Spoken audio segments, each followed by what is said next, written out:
Jananii Sharadam Devi Ramakrishna Jagadguru Padapadme Tayo Shritva Pranamami Murmu.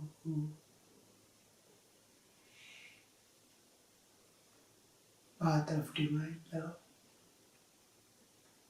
To transcend the nature and go beyond. We were in the path of transcendence of nature by eliminating the obstructions that are within us. Amayadi, Ayamayam, Anankaram, all that we saw, various bhava pushpas that we earn in sadhana with great difficulties. Even to simple thing like Shama Dhamma, conquest of mind, conquest of senses, Indriya. Max Muller says, he wonders at it. Is it ever possible for a man to conquer his own mind, conquer these senses which run like mad elephants and mad animals? Very difficult to control.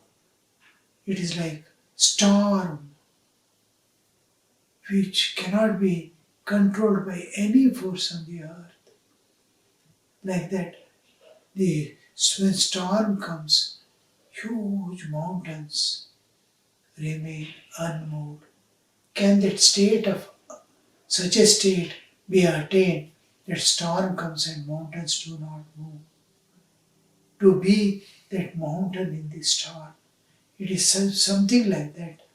To conquer the mind, conquest of the mind, and conquest of the senses, constantly demand, and it becomes restless. All frustrations, depressions, everything is because of these desires, unable to fulfill the desires, unable to give to the senses what they demand, unable to fulfill the demands of mind. All mental diseases we see, abnormalities we see. So Max Muller says, is it ever possible at all? And if at all it is possible, each one of them, Shama, Dhamma and all that Titiksha, each one of them may take a man's lifetime. So such powerful things, by grace of God, it won't be difficult. All that will be acquired just by loving God, simplest way, the Bhakti Yoga. Without altering anything of your life, allow the life to continue as it is going. Give your heart to God. Let body and mind work in the world with all complications. It will manage itself. I saw two children fighting. I was worried. Why they go on doing like that? Mother said, don't worry. They will let them solve the problems among themselves. They are sufficient, they are capable. If we interfere, we have to get the scolding from both the children. Within no time they will come to terms in no time because they know the language. So they come to the terms. Like that, body and mind given to the world, the complications, it will somehow solve and keep moving. Let the heart be given to God. If heart is given to God, all problems, they are passing events, it will go on smoothly. So everything becomes possible. Shama, Dhamma, Titiksha, Uparati, all these spiritual practices, all internal conquests, all things becomes simple and easy and possible without any distractions, smoothly, if you love God and love God as God. Hmm. It's a beautiful concept above everything. The whole universe unaffected by him. At the same time, he pervades everything, controls everything, governs everything. He is there, omnipresent, present in everything, everywhere. You see, in our earlier days, we used to first came the telegraph, telephone. Everywhere you have to run the wire, like electricity now. Everywhere you have to run the wire, and through wire alone you can speak. Now, a new concept suddenly arrived into that anybody can use the wireless system. Wireless system came little later, but was limited to a particular place and particular things. But now, the everyone is having a cell phone in his hand, with which he can connect himself to the entire world anywhere. So it's a new thing, new concept, new understanding, new opening. Like that, divine is a new opening for us. Hmm. All the errors and defects which we are seeing in the world and within us gets dissolved there. All the limitations get dissolved there. Now cell phone has dissolved all many of the problems. I had to run to the post office to give a telegram. Now afterwards I have to go to a booth where telephone was there, when landline was there. Now wherever I am, there is that. So when we come to the divine, God, the God concept, omniscient, is all knowing, omnipresent, present everywhere. There is no place where He doesn't exist. He exists in everything, everything exists in Him. So then, omnipotent, He can do anything and everything, and omnicompassionate. That is, His compassion has no limit. Omni love. Everyone, every jiva receives His love. Whether jiva recognizes it or not, like children at play or newborn babies in the arms, it doesn't understand how mother loves, how much mother loves. But mother keeps loving. Like that, we are not grown to understand the love of God, but God keeps on pouring His love upon us. Without any distinction. One may be looking ugly, one may be looking good, one may be handicapped, one may be having good health, one may be born diseased. Anything, whatever be the condition, whatever be the status, He loves all equally. So these things, this concept of God, and to love God, divert our attention, give our all to God, is the most important part which removes, washes us from within and without. All the crusts that are grown upon us are getting disintegrated and washed away, while the internal defects go away, internal impurities go away, imperfections dissolve, and we become pure divine beings on this earth. Even they are like gods moving about on the earth, so free, so joyful, always at peace, and seeking, pouring love, and offering compassion for all jivas. So this status we are able to raise just by simple process of loving God. And that is what we are seeing the relationship of Bhakta and Bhagavan. Why the impersonal absolute manifests as Bhagavan? For the sake of the jivas can relate, jiva can see jivas can offer their love and transcend their nature and go beyond. to take the jiva, make the jiva transit, there is manifestation of the divine. This manifestation of divine is most important part, and in collectively we call it Bhagavan.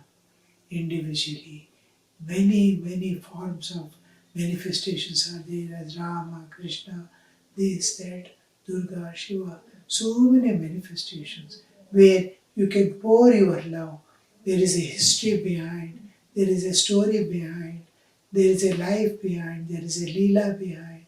There are innumerable qualities on which you can contemplate, by which, in and through which you are offer your worship, offer your love in various ways to that, and transcend the nature and go beyond. And in that process of Navadha Bhakti, various ways of producing, in Bhagavata, from Bhagavata, we are at the level of Archana. In Archana, we are going through the Manasa Puja, and Manasa Puja, we are coming to the end. Daya Pushpam, Kshama Pushpam, Jnana Pushpam Cha Panchamam. Daya Pushpam we saw, Kshama Pushpa also we saw how a person who is all capable or controlling or opposing or suppressing a force, a person out of love, he pardons. A person who doesn't have a capability, somebody scolds you and or beats you, and you don't have strength to beat him against. You are so weak physically. One more blow, you will be. You have to leave your body and go away. Such a person, when he beats you one blow, gives you a blow, you go running and say, "I have pardoned him," has no meaning. You don't have a capacity. You don't have an alternative other than pardoning him and running away.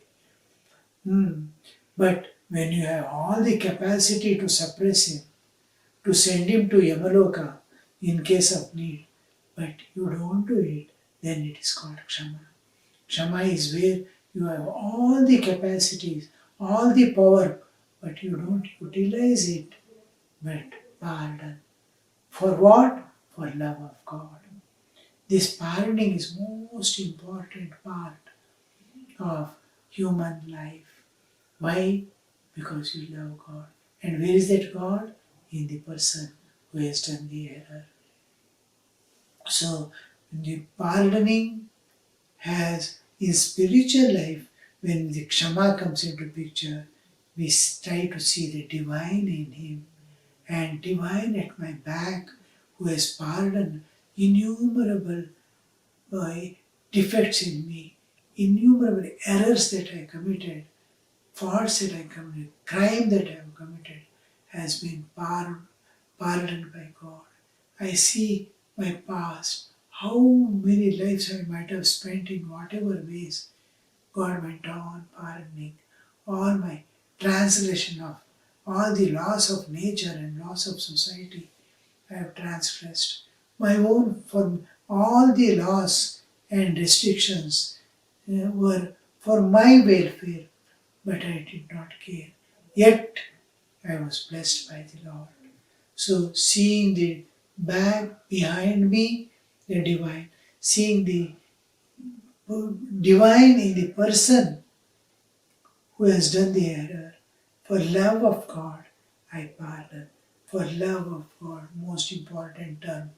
I love, and that love makes me pardon others' mistake. So the more you love God, you'll be less affected by the external world. These things look like small children making some, because you have grown to that level of pardoning others. And by pardoning others, you grow to that level. You might not have grown to that level, but God has given you the tremendous capacity to oppose and suppress or do anything, but you did not exercise that for the love of God. So here you see, you are elevating yourself, you are manifesting your divinity. After what is going to happen by punishing him? If I, I have to fight, let me fight with God, who is unchallengeable by killing a person or punishing a person. I am not going to get any credit. Nobody will remember ours. And because there is ego behind, I will be subjected to the karma. So, to avoid all this, to save my time and energy, to divert it to higher attainment, to serve the people, other people, the same energy with which I fight, I can serve another 10 people who are in need of me. So, without entering into conflict, contradictions, I divert my energies by partnering. So this is all comes under the Kshama Pushpa. We saw Daya Pushpam, Kshama Pushpam. Last one is Jnana Pushpam cha Panchamam. Jnana. This is a flower that we have to offer. Various, from childhood, we have been acquiring the power to understand, to power to get the knowledge, small knowledges of the secular world.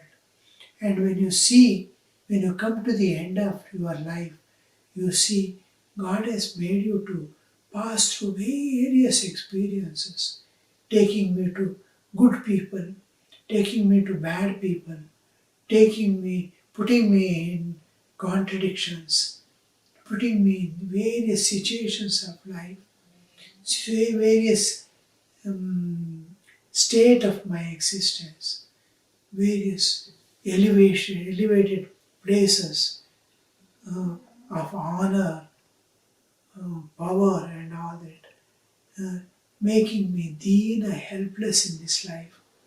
So many things, everything that Jiva needs for its evolution was given.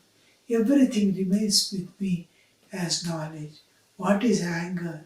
How to conquer that anger? How to reach the beyond?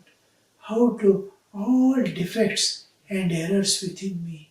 The knowledge of a jiva, how jiva comes into the nature, how he gets transformed, what are the factors that affect him, bind him, drive him, and how the final conquest will be there. What is jiva? Its source, its course, and its end. And similarly, nature. What is this nature? Every bit of the nature you have to know beyond before you transcend the nature. So motherly, she's like a mother taking care of every jiva. If you see your body, mind, senses, everything belongs to nature. They have nature, they belong to nature, they merge back in nature when you realize God. So everything looks, it's a nature. So what is this nature? The secrets of nature. God has given me to transcend the nature and go beyond. The self-knowledge, the knowledge of the universe. And then what is that pervades this universe? What power manages this whole play? How does we evolve in this world? All this knowledge, up to the what is God, what is beyond, Atma Jnana, Brahma Jnana, Vishwa Jnana, each individual jivas, how he transcends the nature, what will be the state of transcendence, how Mother comes and opens the doors to perfection. And how do we transcend? What is the Guru's place in sadhana? The usual course that a jiva passes through after coming into the nature, passing through many, many lives, and with all the pressure, drives of the past, he is moving and he suddenly comes in contact with a Guru. And Guru turns his movement, diverts his course, and takes him to a level where he can transcend the nature and go back to source. How does the Guru change the direction, right about turn, the hairpin curve light when driving, it goes back parallel to the source. So this, all this knowledge what he has got, Brahma Jnana, Atma Jnana and all this Jnana. And presently I am in this world with the society, with the people, with the activities, with the responsibilities and duties in life. And though of realizing all that knowledge, he is performing so many things in his life to fulfill the needs of the society and his own life in this world. So this knowledge, how to love people, how to see God in them, how to serve God in them, all this knowledge is jnana. It is a skill, the art of living, art of dying, art of dealing with people, art of arts. So many things. Everywhere that jnana. And this jnana is what makes you go in the line of least resistance. How to live in this world without missing the presence of God anytime. Having come down. Where there is a jnana, there is no conflict. There is no problems. All problems get solved by themselves in the presence of jnana. Jnana is like sunshine. When the sunshine comes, every object is illumined and every shadow goes behind the object that sun can no more see. Wherever be the sun, the shadow moves behind the object. Suppose a tree is there, sun is rising sun will have the tree's shadow fall in a particular, sun is changing its position, but the shadow doesn't stay there itself. Shadow goes on going away from the sun. The tree is there and in the evening the shadow falls on the other side. That sun is not able to see it, the shadow, anytime. So the light, where there is light, there is illumination. Jnana is an illumination and the other part is the darkness. So this Jnana Pushpa, the God has taught me how to live in this world, how to offer my life. It's a sacrifice. Jnana makes ultimately you dissolve in the absolute. You flow. The jnana makes you flow into everyone as love. You melt yourself and flow. You see yourself everywhere. You see God everywhere. There is Purana. Wherever your sight goes, wherever your senses perceive, ear perceives, mind conceives, everywhere you see divine blooming, blooming. So the very sight makes you see the divine, and that is jnana. And that you are going to offer to God. You see, this is the highest things man can offer. We see Sri Ramakrishna doing lot of sadhana. Various types of sadhana. Whatever was there in Hinduism, Dvaita, Advaita, Vishishtadvaita, Dvaita, so many varieties. Kevala Dvaita and Chaitanya Mahaprabhu's Achintya Bheda, all these, so many philosophies, Shakta, Shaiva, Vaishnava, 64 Tantras, all the practices, one by one, under various gurus, and seeing God in an image he begins with his own puja, and a Rama follower coming with a image, that from image, the image is no more image, a living child, and he doesn't want to go back to the person who is worshipping and handling him. He says, I am going to live here with this person.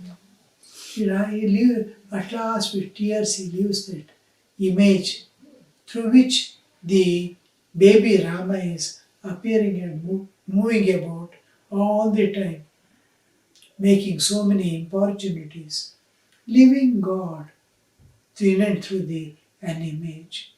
Same thing happens in case how that manifestation you see. Kali's Vigraha, which Sri Ramakrishna was worshipping. Advaitic experiences. Day and night he remains in the Nirvikalpa Samadhi for so many days and months. Some sadhu used to come and beat him with a stick nicely to bring him to the waking state, push some food in his mouth so that the body survives. And again he is in the same Samadhi. So we see how many types of sadhana did Sri Ramakrishna do. Last what did he do is to offer all that at the feet of Divine Mother. That is the Shodashi Puja. In Shodashi Puja, Sri Ramakrishna worships Holy Mother Sharda Devi. And then all the, including the Japamala which he used, he offers at the feet of. This is that Manas Puja like. It's a small condensed way of offering all this. Sri Ramakrishna did practically offered everything, and we see the Vandana, the next one, Archana, Vandana. Vandana also refers to this offering of all that I have as an offering to the Devata whom I worshipped, in and through which I reach the absolute, the eternal, the perfect, absolute perfection. And here we see this Kshama Pushpam, Daya Pushpam, Kshama Pushpam, Jnana Pushpam cha Panchamam. All these 15, this one, flowers, Bhava Pushpas, the various feelings of manifestation of divinity. With the manifestation of each divinity, there is a light, there is a freedom, there is a bliss, there is an expansion of peace, there is expansion of consciousness. Chaitanya is increasing and the matter, Prakriti is decreasing. This elevation, Jnana Pushpancha Panchamam, all these 15 phases which makes the Purna, like moon from new moon to full moon, how it traces through 15 digits unfolding life. Similarly, is unfoldment of the Jiva passing through the 15. And each one, just like moon, grows. And we see what is it doing? It is offering it as a flower to the nature. All jivas are enjoying that. A jasmine flower in the forest. You see, nobody is there. It is blooming there, leaving the fragrance. Fragrance is flying in all directions. It is a worship unto the nature, unseen by man, but nature recognizes it. So this offering, all the pushpas, Panchamam, iti Panchadashair Bhava Pushpaihi Sampujayet Sri Ramakrishna. With these 15, you have to worship your Ishtadevata, the God within him, whom you are intimately loving and in relationship with him. So this is about Manasa Puja. Om Shanti Shanti Shanti. Hare Om Tat Sat. Shri Ramakrishna Arpanamastu.